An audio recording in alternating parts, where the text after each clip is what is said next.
There is a book they hand you when you get injured. It is thin, clinical, practical. A folder of timelines, stretch diagrams, rehab checklists, and a number to call when the pain does not behave. It is useful, it is necessary, and it is nowhere near enough. Because nowhere in that folder does anyone warn you what the silence will sound like. No one tells you that losing your body, even for a while, can feel like losing your name. No one says you may sit alone in your car after practice and cry before turning the key. No one says you may watch your teammates laugh, run, compete, and feel like a ghost standing beside them.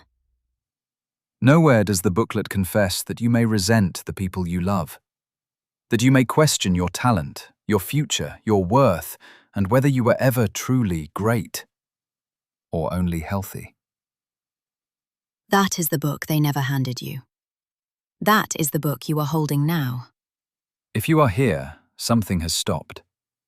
Maybe it happened in a flash, a ligament torn like fabric, a bone snapped with one terrible sound, a concussion that turned arena lights into knives.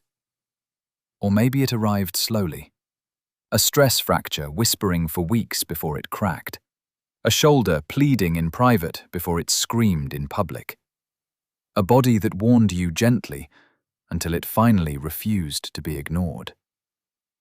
And maybe it was not physical at all.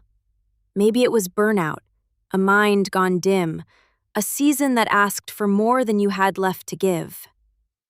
Maybe the collapse happened behind closed doors. Maybe the world never saw it, but you felt the floor drop out all the same. Whatever brought you here, one truth stands in the doorway waiting for you. The version of you who walked into this injury is not the version of you who will walk out. And that is not a threat. It is a promise. This is not a comeback manual. It will not sell you a shining montage with perfect lighting, dramatic music, and a triumphant final frame. It will not pretend healing is glamorous. It will not lie and tell you every hard day feels meaningful while you are living it. There are enough voices already telling that polished story. But most of them skip the long middle, the ugly middle, the honest middle.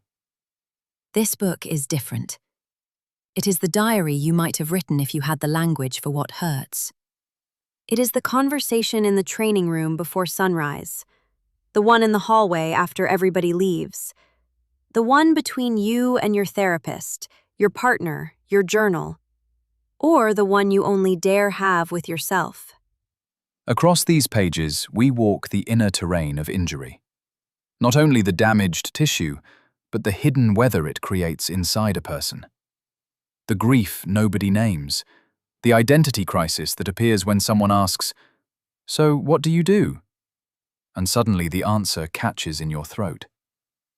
The motivation dip that sneaks up around weeks 3 to 6, when the sympathy fades, progress slows, and the work starts to feel endless.